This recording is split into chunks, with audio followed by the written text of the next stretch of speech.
The start of this episode sees us travelling from Guam to the Commonwealth of the Northern Mariana Islands. Specifically flying from Guam to Saipan, a flight of around 45 minutes.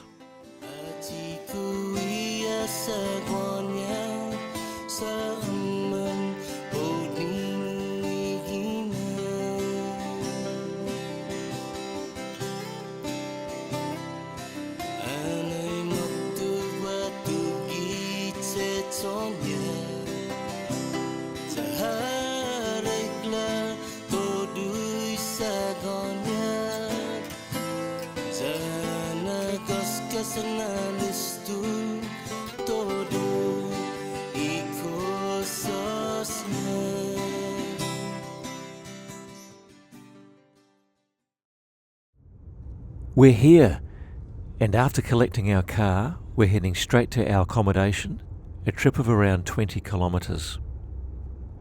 And close to the airport, the first thing we see are these Japanese airport bunkers, which took a few hits from American tanks in the Battle of Saipan.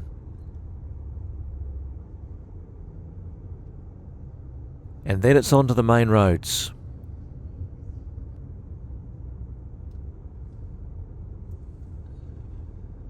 Where we're really quite surprised by the amount of traffic for around 10 o'clock in the morning.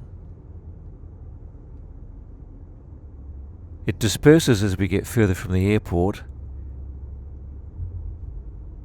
and suddenly we're on the outskirts of Garapan, the capital of Saipan. As we get further north, we spot buildings like these, supermarkets that appear to be abandoned. And our accommodation is here, just up the hill from the supermarket. Okay, we're going to be following the trail of World War II's Battle of Saipan, which took place from 15 June to 9 July 1944. And this place is an important spot.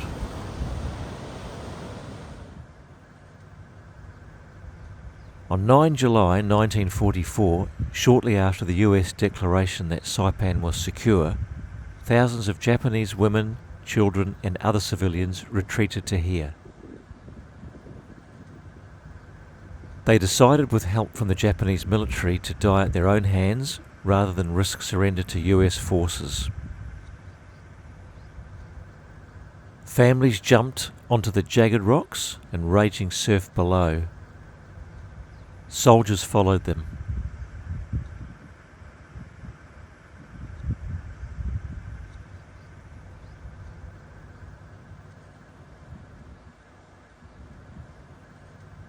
Today, a host of monuments stand in memory of those that died on those fateful days.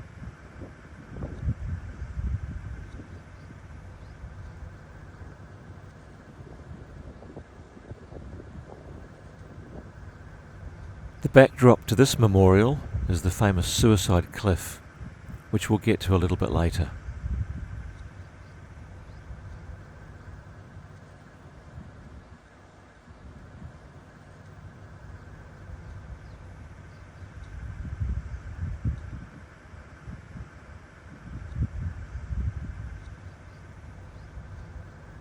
Here's the overhead view looking back from Banzai Cliff. And down below we can see a large cemetery coming into view. And this is what it is, the Veteran Cemetery. With flags at half-mast, and we're not sure why.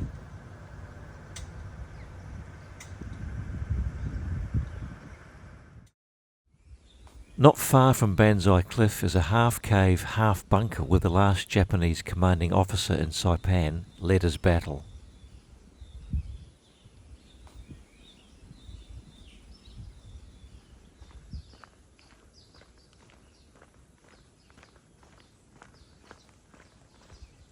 The last command post park here commemorates the last days of this horrible battle that changed the war in the Pacific.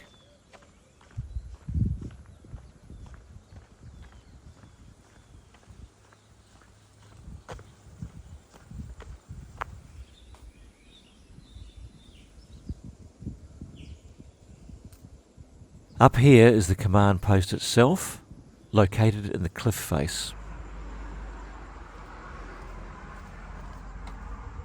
This cave leads to an underground bunker which clearly has sustained significant damage. Some of the holes are believed to have been the result of a direct hit from a round fired by a US battleship offshore.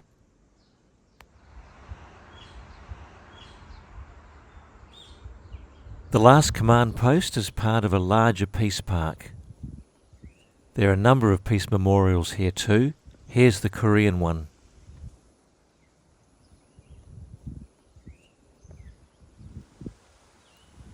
And here's the Okinawa Peace Memorial.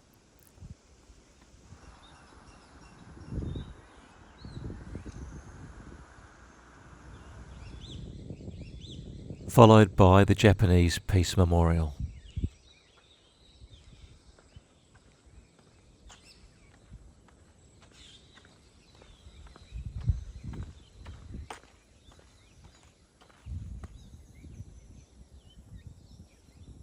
I threw the drone up here to get a good look at the nearby cliff.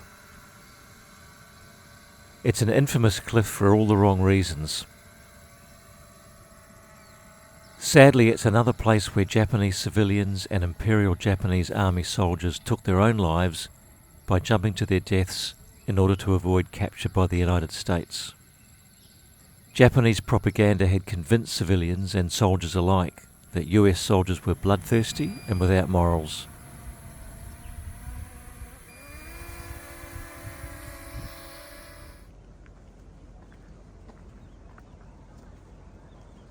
We've driven up to the top of the cliff now, and there are some more memorials up here, and also two places where we can safely see the cliff edge.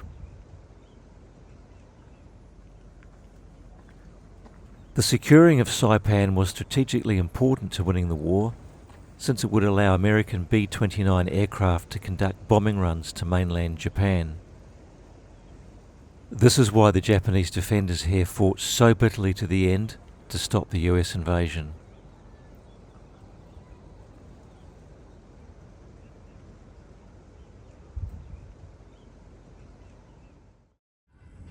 Right, let's try and get a bit more upbeat now. This lovely sign is basically saying, "G'day, how's it going?" in Chamorro. And not far from the sign is the Grotto. The Grotto is a famous and impressive underwater limestone cavern that reaches some 21 metres below the sea at its deepest point. It's considered one of the best cavern dive spots in the world, connected to the ocean by several tunnels.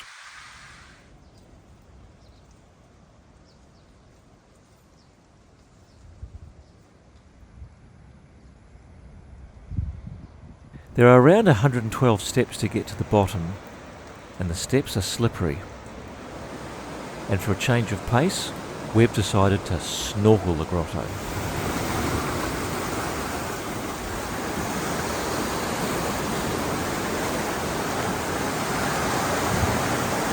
We're told the surge is extremely dangerous, ripping in and out quickly over the sharp coral.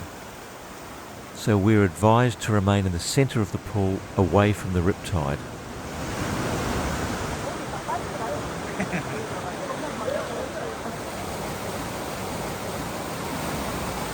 Once we were done, a bunch of local guides arrived with their customers. This guy is taking everyone to the rock in the middle, which is the best place to enter the water.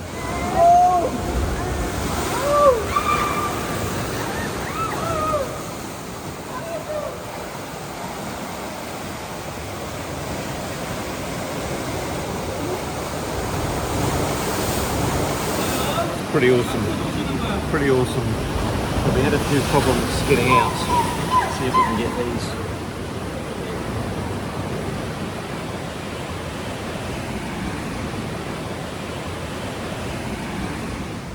And now it's time to go back up those stairs.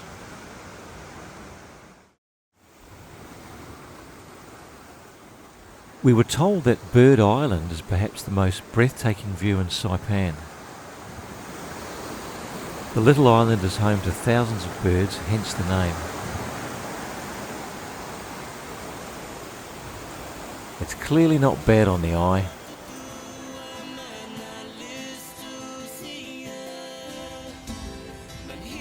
We finish off at Pow Pow Beach as the sun goes down. We've had a busy day.